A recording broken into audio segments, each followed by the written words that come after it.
para sa iyong motoring tips yan, Roel.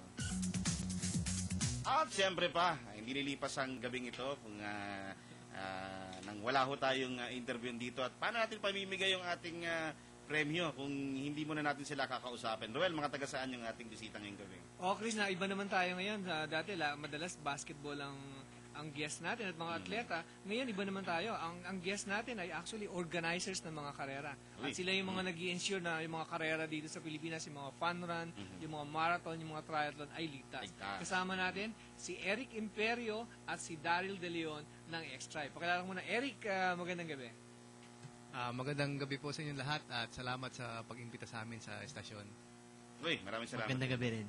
Okay, yun si Daryl. Napaka-iksi, Daryl. Nagsi sila, mga gano'n. Oo. Siguro unahin natin kay Eric. Chris, ano ba itong X-Tribe na binuo niyong grupo para sa pag-organize ng mga safe na mga karera?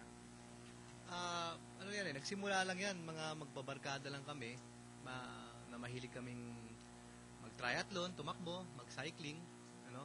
Pero way back nung mga 2001, 2002, kukonti lang po yung mga karera na meron ng triathlon. So, kami barkada, nag-isip kami na baka pwede tayong makatulong privately. So, nag-umpisa kami magpakarera ng mga small races until nga, hanggang ngayon, lumaki at na-involved na kami sa mga karera ng triathlon na malalaki at pati yung mga running races. And lagi naming iniisip na paano ang kailangan nating gawin pag kami karera, kung tayo kasali, ano ba yung gusto nating mangyari. So, I guess yun ang pinanggagalingan namin lagi sa pag-organize sa puso namin as an athlete also. No. Pero matanong ko lang, bakit X-Tribe? Extra na, intriga ako, X-Tribe. Extreme? Hindi naman. Yung una po namin ginawa kasing karera, ang pinangalan namin is Extreme Triathlon kasi ginawa namin sa bundok, hindi sa kalsada. Pati yung takbo, hindi rin sa semento, sa lubak-lubak.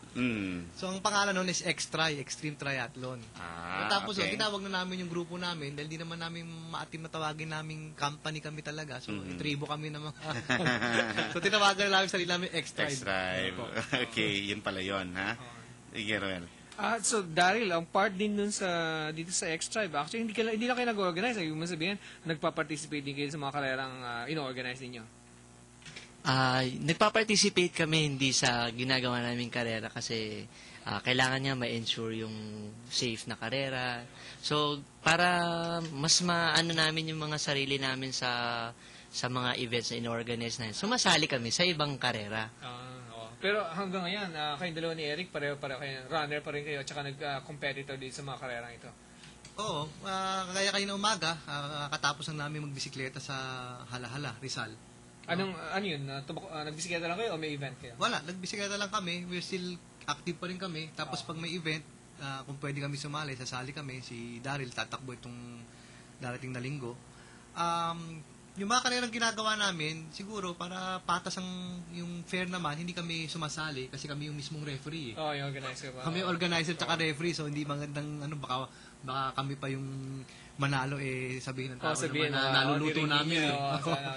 Pero yung pong karera namin ginagawa namin, Ruel, is that kung kami mismo ginagawa namin, before the race, gagawin namin hanggang makatlong beses. May testing talaga namin lahat para maintindihan namin kung saan ba, kulang ba to ng signages, may kailangan ba ng tubig dito, mayroon bang naliligaw, kailangan So, kunyari, may pakarera kami sa darating na buwan, ngayon pa lang, tinatakbo na namin siya 2 to 3 times para maintindihan namin mabuti na ba yung kailangang ilagay namin na gamit o tao. Pero kung ba, nag-organize kayo ng gano'n? Kasi nga, kumbaga, alam ko, yung mga ibang organizer, yung mga ibang mga sponsors ng mga races na ganito, kumbaga talagang nagte-turn na sa inyo sa X-Tribe. So siguro meron naman kayong ginagawang tama, kaya pinagtitiwalaan kayo. Pagka nag-organize kayo ng magandang races, ano yung mga pinaka-una nyo, pinaka-biggest concern ninyo?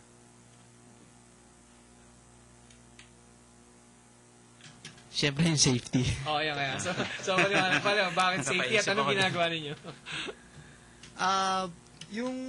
Yun nga, kasi naintindihan namin yung pangailangan kasi kami nga mismo hilig talaga namin itong pagkakarera ng endurance races. So, una namin iniisip is paano namin madadala ang mga sasali o atleta mula sa start hanggang finish line ng maayos. Maayos. Walang na-aksidente. Oo. At kung meron mang emergency, paano namin silang matutulungan agad-agad? Lalo